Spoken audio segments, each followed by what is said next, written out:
वाल्मीकि रामायण के अरण्य कांड को हम देख रहे हैं। पीछे हमने देखा कि श्री रामचंद्र जी ने 14,000 राक्षसों का वध किया और खर और दूषण का भी वध किया। फिर जो उनका एक सैनिक, एक सेनापति की तरह एक बचा हुआ व्यक्ति छुप करके स्त्री के वेश में रावण के पास जाता है और रावण को बताता है। तो रावण को उनकी स्त्री के बारे में यानी माता सीता के बारे में बताता है। तो वो माता सीता को हरने के लिए आते हैं, लेकिन मारीच नाम का जो राक्षस होता है वो उनको ऐसा करने से मना करता है और कहता है कि आप अपने कुल का क्यों नाश करना चाहते हो, मतलब श्री राम के साथ ऐसा व्यवहार क्यों करना चाहते हो।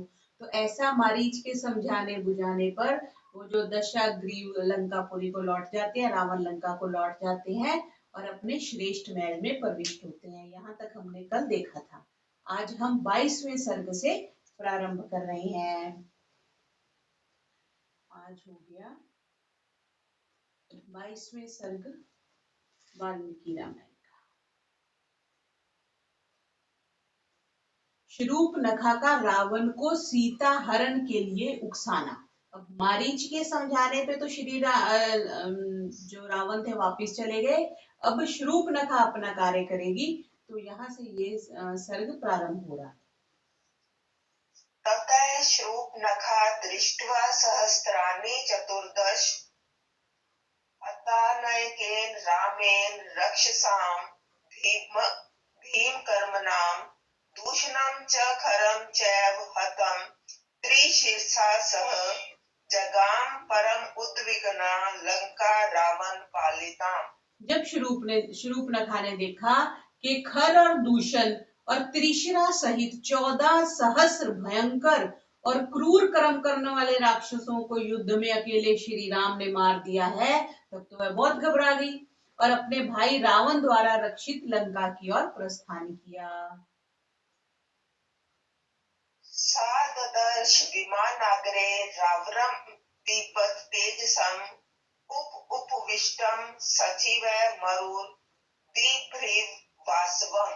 वहां पहुंचकर शूर्पणखा ने देखा कि 7 मंजिल वाले राजप्रसाद के अग्रभाग में तेजस्वी रावण ऐसे बैठा हुआ है जैसे देवताओं से घिरा हुआ इंद्र बैठा हो। तो रावण का जो महल था वो 7 मंजिल वाला था। जी।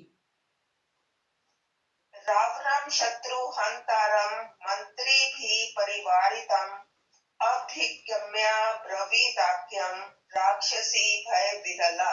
शत्रु हंता मंत्रियों से घिरे हुए रावण के समीप जा भय से व्याकुल राक्षसी शूर्पणखा ने उनसे कहा। परमतः काम भोगेषु स्वैर्वृतो निरंकुशः समुत्पन्नं भयं घोरं बोधव्यं नावबुध्यसे। हे रावण, नीति मर्यादा को त्याग निरंकुश होकर तुम काम भोगों में प्रवृत्त होकर मतवाला हो रहे हो।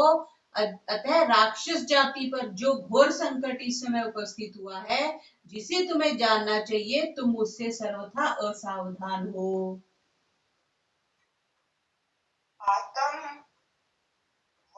आतंवद परिग्रह त्वं देव गंधर्व दानवैः अयुक्त चारश्च बलः कथं राजा भविष्यसि। एक तो तुम चंचल हो, रावण को कह रही है शूर्पणखा। दूसरे तुम यत्न करने में भी असावधान हो। तीसरे तुम दूतों के संचार से हीन हो, मीन्स तुम्हारे जो दूत हैं वो सर्वत्र नहीं है। फिर तुम जितेंद्रिय देव दानव और गंधर्वों का विरोध राज्य कैसे कर सकते हो। येषां चारश्च कोशश्च नयश्च जयतां वर अस्वाधीना नरेन्द्राणां प्राकृतस्ते जनः समः। हे विजेताओं में श्रेष्ठ रावण, जिन राजाओं के गुप्तचर कोश और राजनीति उनके अपने अधीन नहीं होते, यानी जो मंत्रियों पर निर्भर हैं, वे राजा राजा ना होकर साधारण जनों की कोटि में आ जाते हैं।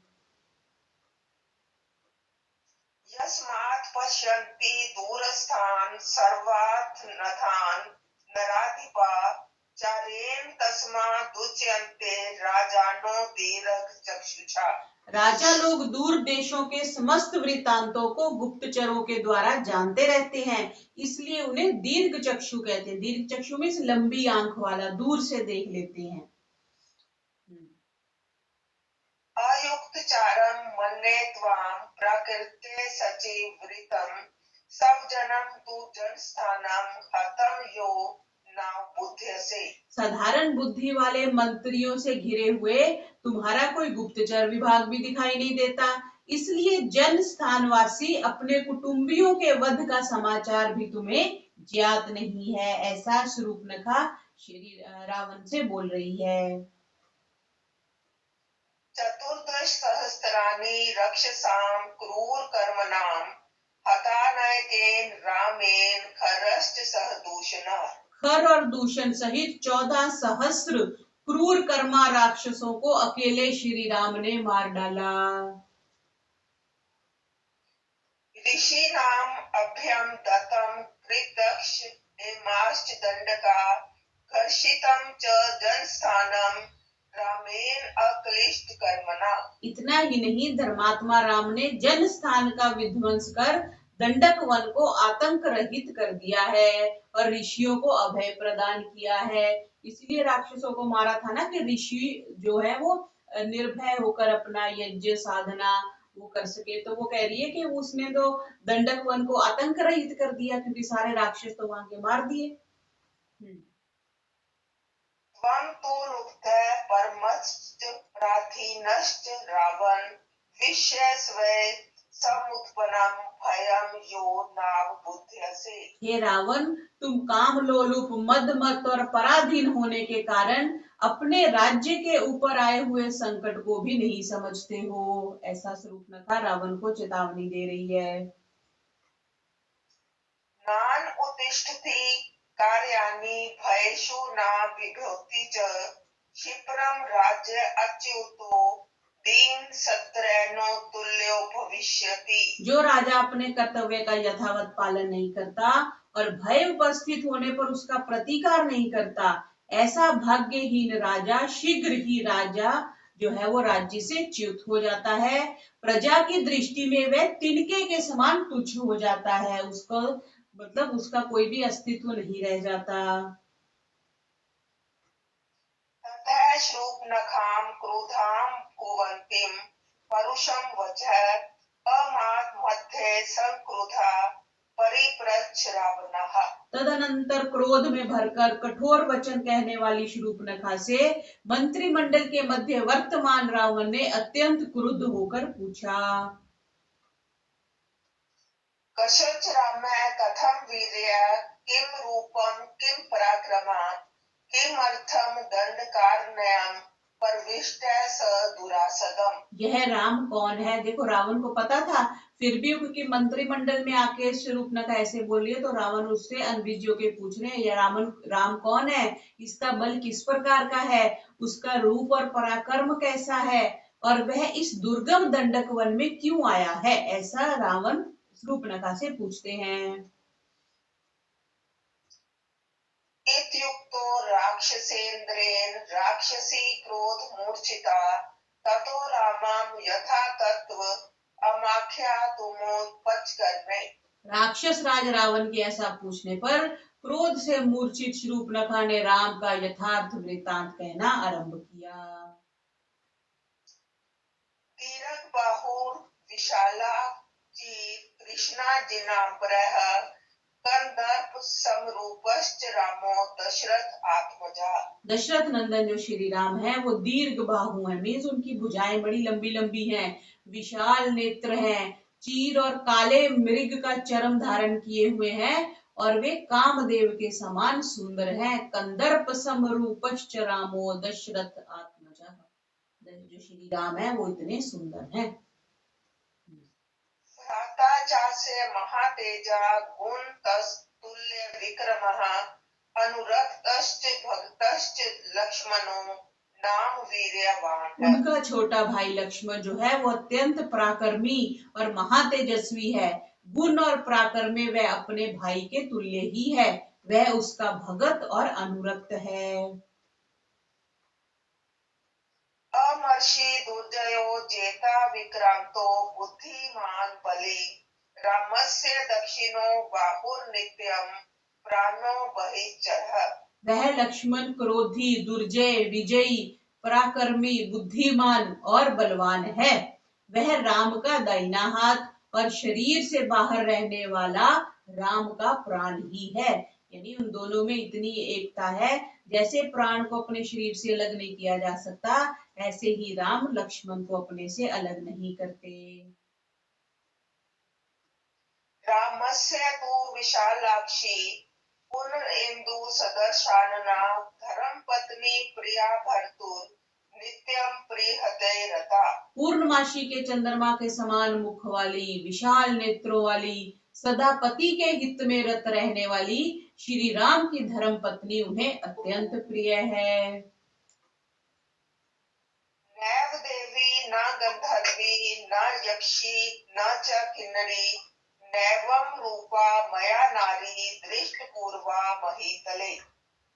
अब वो सीता की सुंदरता की तारीफ कर रही है कि उसके सौंदर्य की टक्कर में ना तो कोई देवी है, सीता का इतना सौंदर्य है, ना कोई गंधर्वी है, ना कोई यक्षिणी है और ना ही कोई किन्नरी है। किन्नर भी बहुत सुंदर होते हैं, आजकल देखा ना, वो प्रयागराज में गए हुए कितनी सुंदर सुंदर किन्नर है। तो कह रहे कोई भी, ना गंधर्वी, ना देवी, ना यक्षिणी, कोई भी इतनी सुंदर नहीं है। इस पृथ्वी तल पर मैंने ऐसी सुंदर स्त्री इससे पहले कभी नहीं देखी। सा सुशीला वपुशलाढ्या रूपेण प्रतिमा भुवि तवा अनुरूपा भार्या स्यात्वं च तस्य अतस्थापति। वह सीता सुंदर शरीर वाली और भूतल पर अनुपम सुंदरी है। वह तुम्हारी भार्या होने योग्य है और तुम उसके पति होने योग्य हो। अपनी बात नहीं रखी कि खुद उनकी पत्नी बनने गई थी, लेकिन रिवर्स केस कर दिया, उसको बोल दिया रावण को कि वो अनुपम सुंदरी है और वो तुम्हारी पत्नी होनी चाहिए। भायार्थरे तु त्वान् उत्मुध्यात्मं वरान्नाम विरूपितस्मि कुर्रेण लक्ष्मेण महाभुज। हे विशाल भुज, जब मैं उस अनिंद्य सुंदरी सीता को तेरी भार्या बनाने के लिए लाने को उद्यत हुई, तब निर्दयी लक्ष्मण ने मेरे दोनों कान और नाक काट डाली। रोचते यदि ते वाक्यं ह्यतम अबला बलात् सीता सर्वान् वध्यांगी भार्यार्थे राक्षसेश्वर। हे राक्षसेश्वर, राक्षसों का ईश्वर, यदि तुम्हें मेरी बात रुचिकर लगे तो सर्वांग सुंदरी अबला सीता को अपनी स्त्री बनाने के लिए बलपूर्वक हर लाओ। तो इस प्रकार शूर्पणखा ने रावण के कान भर दिए। आगे 23वां सर्ग। रावण का पुनः मरीच आश्रम में आना। एक बार तो मारीच की बात सुन के रावण वापस चला गया, तब फिर से आ गया। तथा शूर्पणखा वाक्यं तच्छ्रुत्वा रोमहर्षणं सचिवान् अभ्य अनुज्ञाय कार्यं बुद्ध्वा जगामस। शूर्पणखा के उन रोमांचकारी वचनों को सुन मंत्रियों से इस विषय में विचार विमर्श कर तथा उन्हें विदा कर अपने कर्तव्य का निश्चय कर रावण जाने के लिए तैयार हुआ। कांचनम रथम आस्थयाय कामगम रतन भूषितम राक्षस अधिपति श्रीमान ययो नदन दीपति। इच्छा अनुसार चलने वाले, मतलब इच्छा के जैसे रावण की इच्छा होती थी वैसे चलते थे। रतन जटित कांचन रथ जो था उसका, उस पर बैठकर राक्षस राज रावण समुद्र की ओर प्रस्थानित हुआ। तो उसका जो रथ है, अब आगे देखेंगे वो समुद्र में कैसे उसको पार करता है। तं तु गत्वा परं पारं समुद्रस्य नदीपते ददर्शाश्रमेकान्ते रम्ये पुण्ये वनान्तरे तत्र कृष्णाजिन्धरं जटावल्कलधारिणं ददर्श नियताहारं मारीचं नाम राक्षसम। समुद्र के उस पार जाकर, तो इसका मतलब जो उसका रथ था वो समुद्र को भी पार कर सकता था, तभी तो सीधा आया ना। उसने समुद्र की ओर प्रस्थान किया और फिर समुद्र के उस पार जाकर रावण ने वन के मध्य एकांत में एक रमणीय पुण्य आश्रम को देखा। उस आश्रम में कृष्ण चर्म मृग चर्म ओढ़े हुए, सिर पर जटा धारण किए हुए, नियत आहार करने वाले मारीच नामक राक्षस को भी उसने देखा।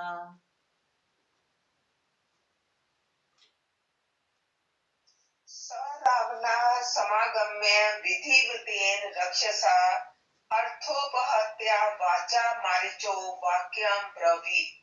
ये जो पीछे आया ना कि वो ये कह रहे हैं कि जो मारीच के रहने का जो स्थान है, इसको आजकल जिसको हम मुंबई भी कहते हैं, मोहमईपुरी भी कहते हैं, तो ये मुंबई वाला स्थान हो सकता है। पर ये सोचने की बात है कि वो रथ पर आया, रावण का रथ पहले ऐसे, महर्षि ने सत्याग्रह प्रकाश में भी लिखा है ना कि पहले ऐसे हुए, मतलब यान ऐसे हुआ करते थे जो धरती पर भी चलते थे, पानी पर भी चलते थे और वायु में भी चलते थे। अब तो अलग अलग है ना, जलयान अलग है, वायुयान अलग है और धरती पे चलने वाले वाहन अलग है। तो रावण रथ से समुद्र पार करके आए, ये भी यहाँ बात देखने वाली है। तो फिर रावण के वहां पहुंचने पर उसका विधिवत स्वागत सत्कार कर मारीच ने उससे यह अर्थयुक्त वचन कहा। कचिस्त सुकुशलम राज्यम लंकायां राक्षसेश्वर केनार्थेन पुंस्त्वं वै तुरन्मेव विहागतः। हे राक्षस राज, कहिए लंका में कुशल तो है, तुम्हारे पुनः इतने शीघ्र यहाँ आने का कारण क्या है। एव मुक्तो महातेजा मारीचेन स रावणः तं तु पंचादिदं वाक्यं ब्रवीत वाक्य कोविदः। जब मारीच ने ऐसा कब कहा, तब महातेजस्वी बातचीत करने में पटु रावण ने इस प्रकार कहना आरंभ किया। क्या? मारीच श्रूयतां तात वचनं मम भाषते आत्र ओस्मि मम चार्तस्य भवान ही परमागति। हे तात मारीच, मैं जो कहता हूँ उसे आप सुनो।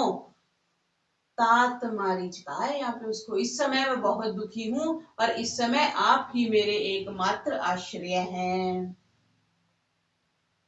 चतुर्दश सहस्त्राणि रक्षसा मुग्र तेजसां निहतानि शरैस्ति तीक्ष्णे अमानुषेण पदातिना। पैदल चलने वाले मनुष्य राम ने अपने तीक्ष्ण बाणों से 14 उग्र कर्मा राक्षसों को मार डाला। 14 सहस्त्र नहीं आया यहाँ पे, 14,000 ऊपर आ गया ना, चतुर्दश सहस्राणी, तो 14,000 राक्षसों को अकेले पैदल चलने वाले श्री राम ने मार डाला। तो ये रावण कह रहा है कि ये मेरे लिए चिंता का विषय है। खरश्च निहता शंखै दूषणश्च निपातिता हतश्च त्रिशिर चापी निर्भया दंडका कृता। इतना ही नहीं, उस राम ने युद्ध में खर, दूषण और त्रिशिरा को भी मार दिया और दंडक वनवासियों को निर्भय कर दिया, क्योंकि उनसे ही डरते थे और उनको मार दिया तो दंडक वनवासी जो है वो निर्भय हो गए। पितरा निरस्ता क्रुधेन सभार्या क्षण जीविताः स हन्ता तस्य सैन्यस्य रामः क्षत्रिय पांसनः। जिस क्षण जीवी राम को पिता ने क्रुद्ध होकर, ये वो क्रुद्ध होकर कह रहे हैं कि दशरथ जी ने गुस्से से निकाला, जिस क्षण जीवी मीन्स थोड़ी आयु वाले राम को पिता ने क्रुद्ध होकर स्त्री सहित राजधानी से बाहर निकाल दिया, क्षत्रिय कुल कलंक, ये शब्द यूज कर रहा है वो, यदि ना, पित्रा निरस्त क्रुद्धेन सभा आर्य क्षण जीविता स हंता तस्य सैन्यस्य राम क्षत्रिय पांसना। क्षत्रियो को, कुल को जो कलंक करने वाले राम ने इस समस्त सेना का संहार किया है।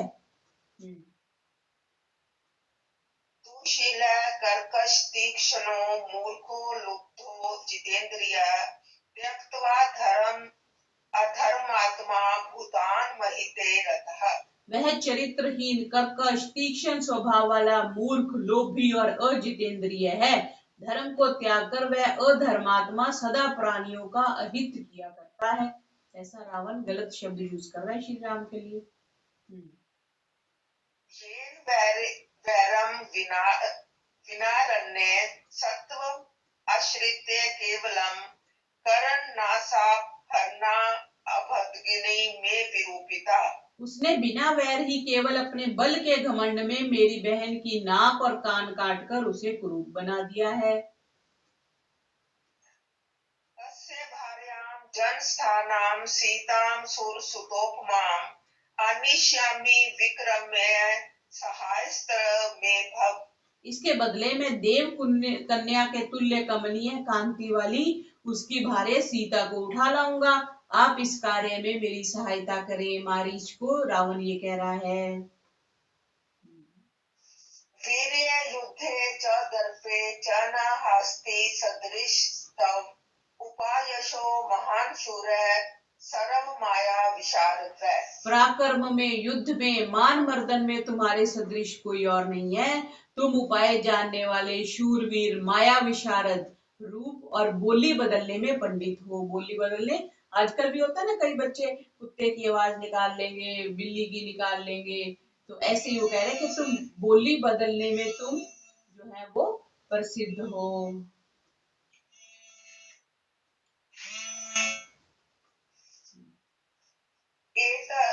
एतद अर्थमहं प्रापत सवत् समीपं निशाचर श्रीनु तत्करम सहाय यत् कार्यम वचनान्मम। हे निशाचर, इसलिए मैं तेरे पास आया हूँ।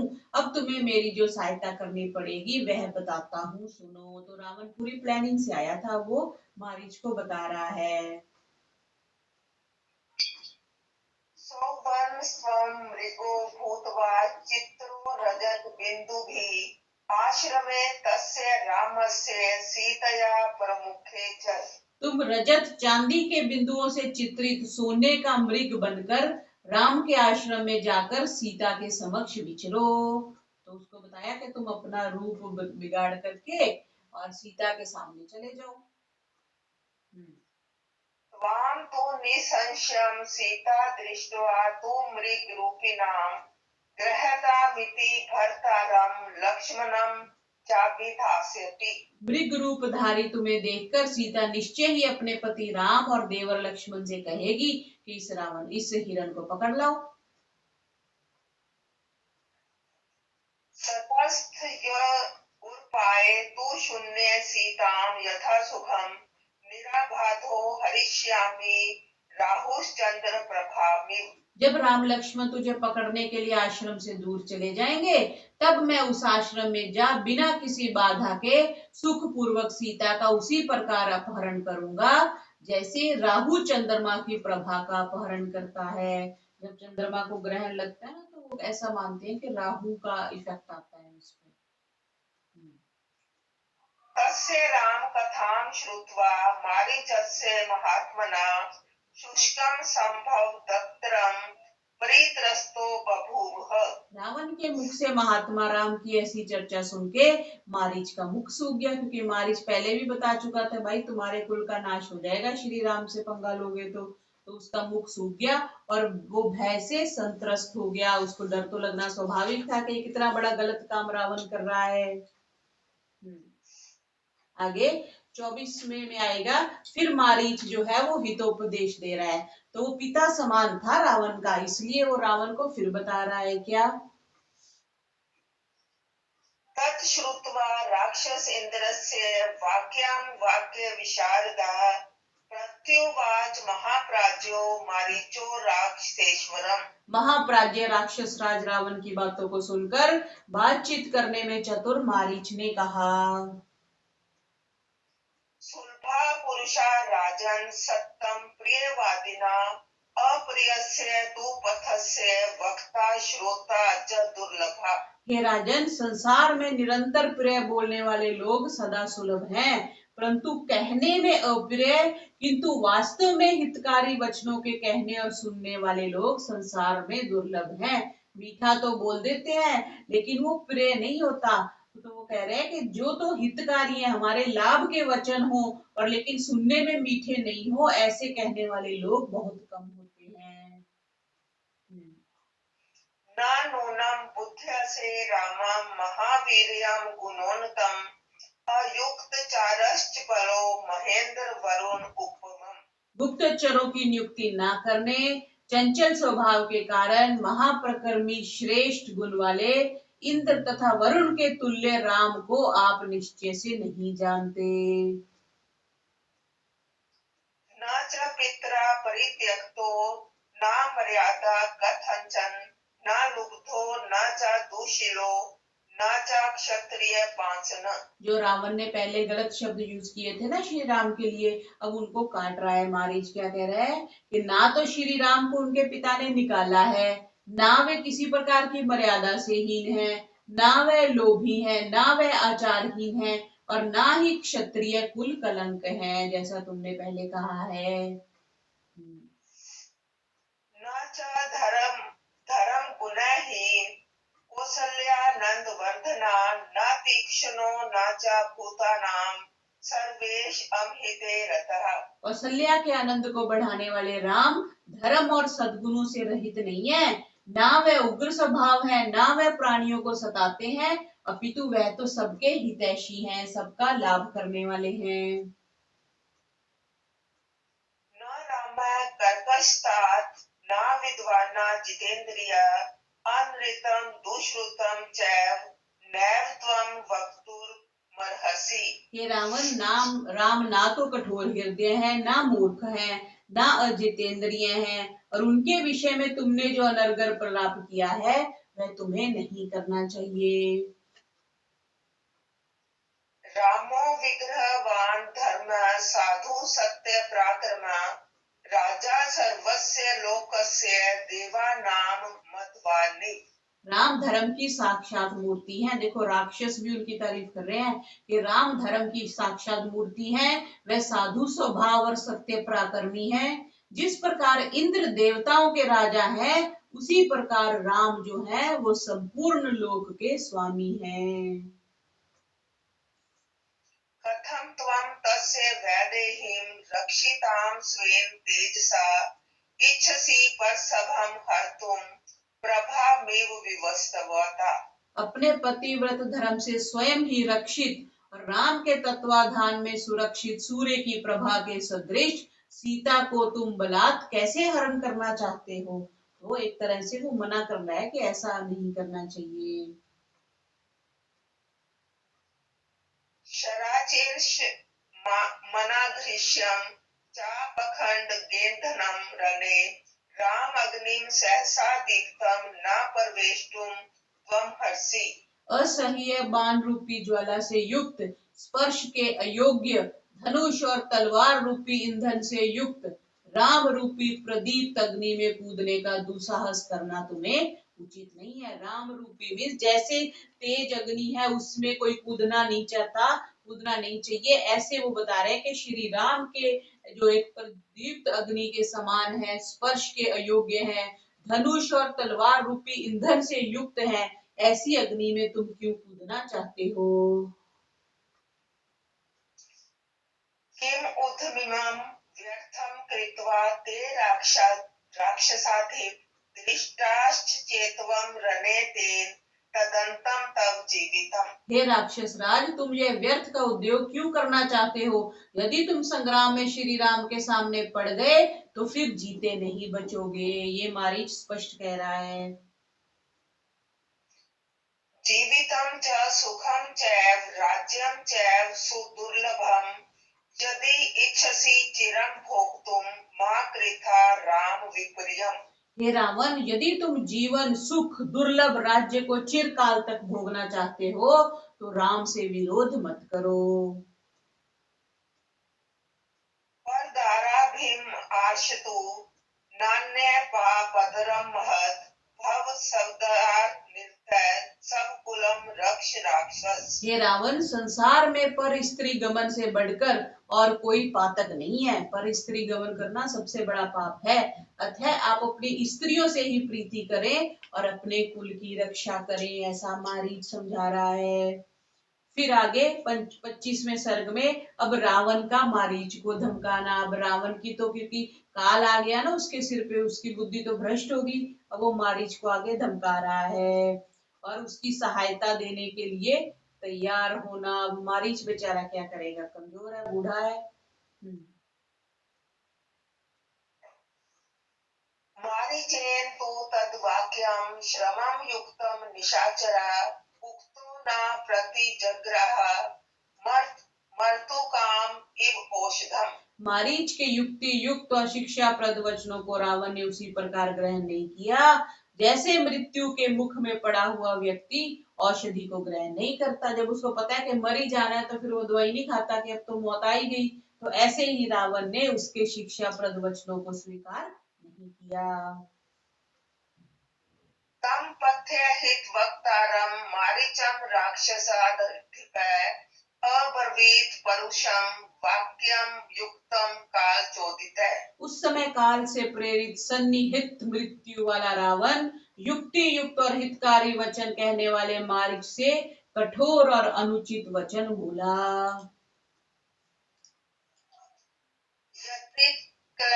तद युक्तार्थ मारीच मयि कथ्यते वाक्यम निष्फलम यर्थ मुक्तम बीजम ओश्वरे।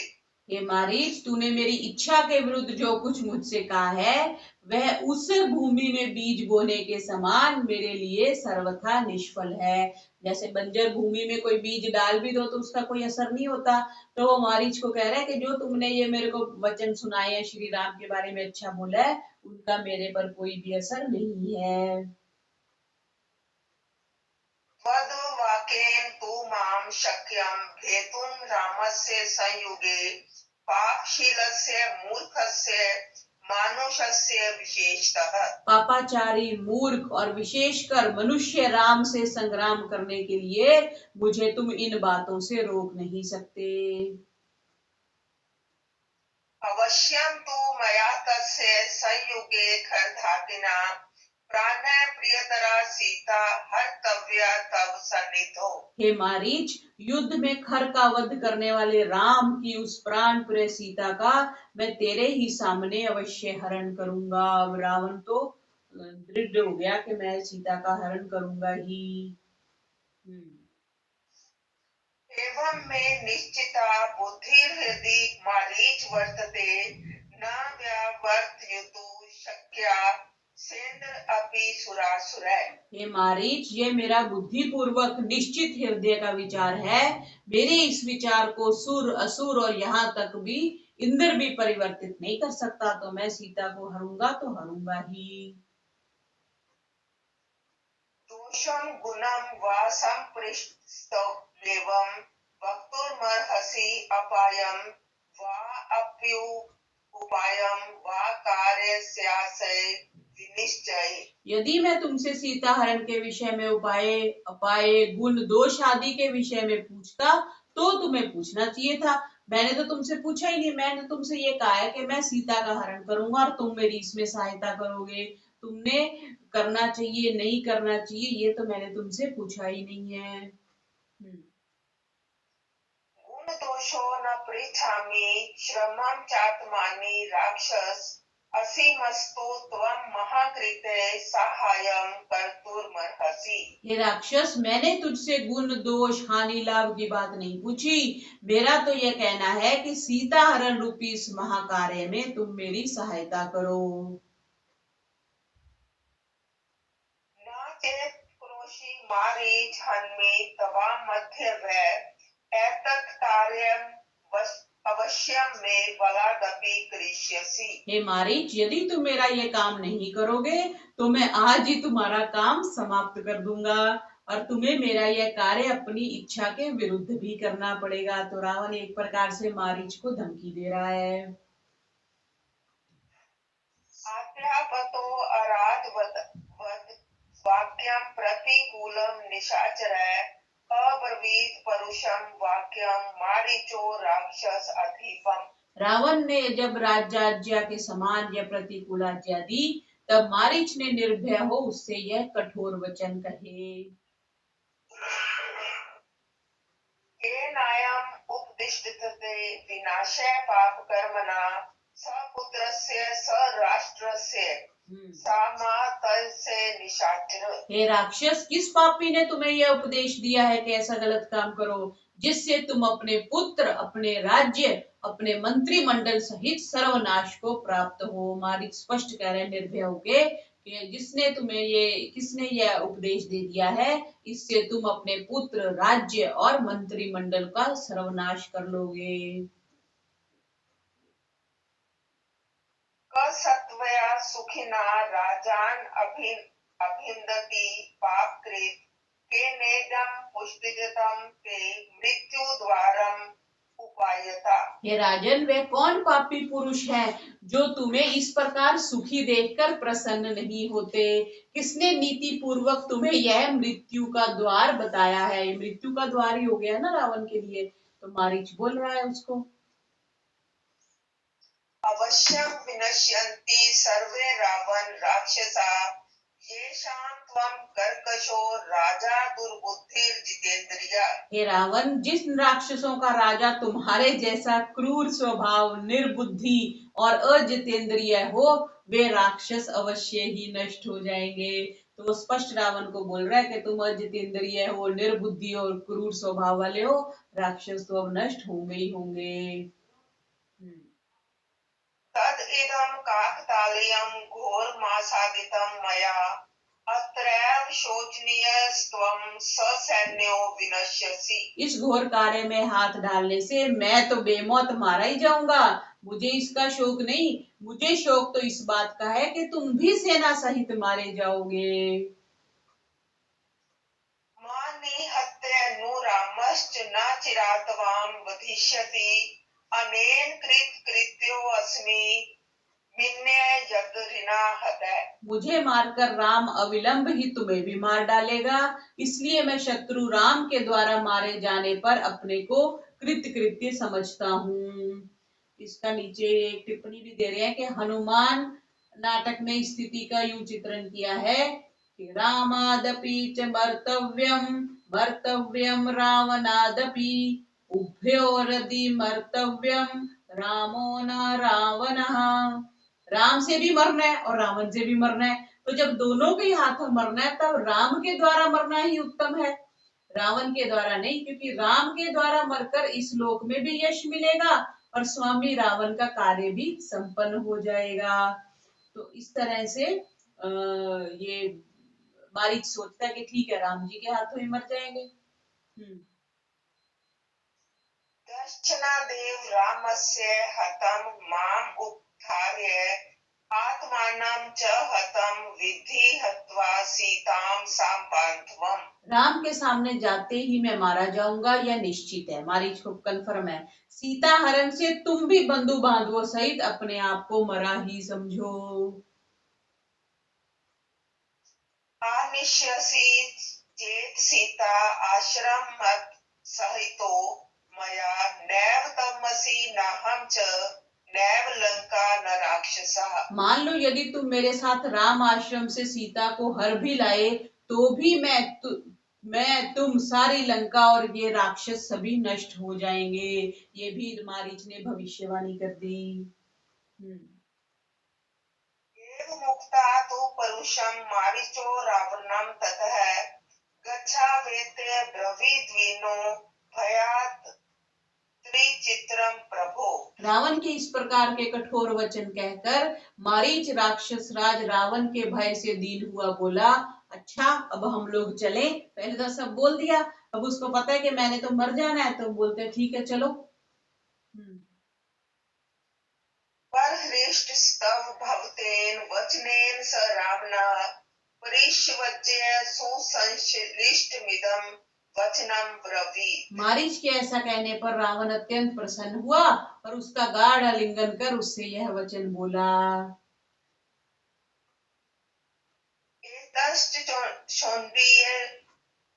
शौण्डीर्ययुक्तं ते मत्स्यदान्ति भाषितम् इदानीमसि मारीचा पूर्वमन्यो निशाचरा।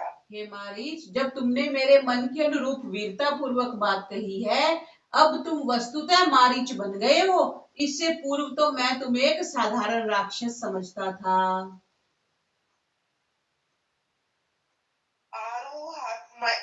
आरूह आत्मयं शीघ्रं खगो रतन विभूषिता मया सह तथा युक्त पिशाच वदन खर है। अब तुम भयंकर मुख वाले खरों से युक्त रत्न विभूषित आकाशगामी रथ पर मेरे साथ शीघ्र सवार हो लो। अब देखो आकाशगामी तो आ गया, पीछे समुद्र का भी आ गया, तो रावण के पास जो रथ था वो आकाश में भी विचरण करता था, समुद्र में भी, और धरती पर तो करता ही था, तो उसको रथ पर बिठा लिया उसने।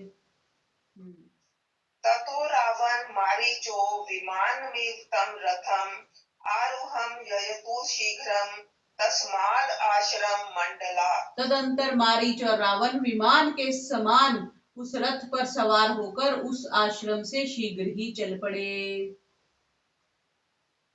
तथैव तत्र पश्यन्तो पत्नानि वनानि च गिरीश्च सरितः सर्वा राष्ट्राणि नगराणि च। जाते हुए उन दोनों ने मार्ग में अनेकों ग्रामों, पर्वतों, नदियों, राष्ट्रों और नगरों को देखा। तो यहाँ से पता चलता है कि दक्षिण भारत में उस समय भी बहुत से नगर थे जिनको उन्होंने देखा। रावण की लंका से पंचवटी के यात्रा का अगर विवरण पढ़े तो पता चलता है कि दक्षिण भारत में अनेक समृद्ध जो नगर थे।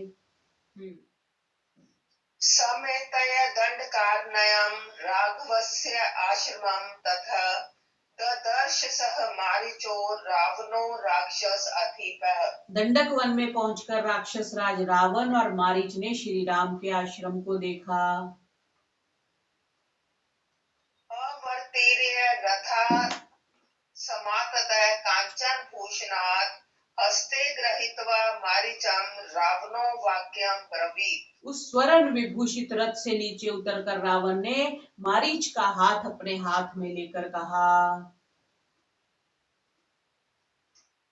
एतदम् आश्रमं पदं दृश्यते कदलीवृतं क्रियतां तत्सखे शीघ्रं यदर्थं वयम् आगताः। केले के वृक्षों से घरा हुआ यही राम का आश्रम है। इससे भी पता चलता है कि श्री लक्ष्मण जी ने राम जी के आश्रम के आसपास केले के पेड़ लगा दिए थे। केले के वृक्षों से घिरा हुआ यही राम का आश्रम है। हे मित्र, जिस कार्य के लिए हम यहाँ आए हैं उसे अब तुम शीघ्र कर डालो।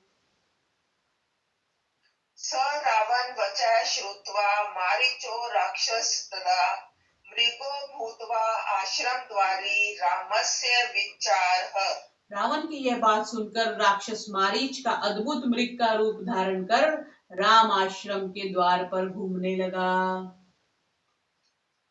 तस्मिन् ततः काले वैदेही शुभलोचना कुसुमान्य पचिवन्ती चचार रुचिरानना अनहारण्यवासस्य सातं हेममयं मृगं मुक्ता मणि विचित्र अंगम दर्श परमागना। उस समय सुंदर नेत्रों वाली, सुंदर मुख वाली और वनवास के अयोग्य सीता ने पुष्प तोड़ने के लिए इधर उधर घूमते हुए मणि और मुक्ताओं से चित्रित उस स्वर्ण मृग को देखा। स च तां रामदयितां पश्यन् मायामयो मृगः विच्चार पुनिश्चितरं दीपयन्नीव तद्वनम्। वह बनावटी हिरन भी श्री राम की प्राण प्यारी सीता को देखकर उस वन को अपनी कमनीय कांति से सुशोभित करता हुआ वहीं विचरने लगा, क्योंकि उसका तो पर्पस ही वही था ना कि सीता माता के आसपास घूमना। अदृष्टपूर्वं तं दृष्ट्वा नानारत्नमयं मृगं विस्मयं परमं सीता जगाम जनकतम आत्मजा। नाना प्रकार के रत्नों से विभूषित अदृष्ट पूर्व उस मृग को देख जनक दुलारी सीता परम विस्मित हुई, क्योंकि वो तो मायावी था ना। आजकल भी कुछ भिन्न चीज दिखती है तो हमें लगता है कि ये तो कुछ मायावी है जो हट करके होती है, तो क्योंकि सोने से जड़ा हुआ हिरन तो कहीं भी नहीं होता, तो सीता माता उस हिरन को देखकर विस्मित हो गई। तो आज हमने अरण्य कांड के 25 सर्गों को पूरा किया। बोलिए मर्यादा पुरुषोत्तम श्री रामचंद्र की जय।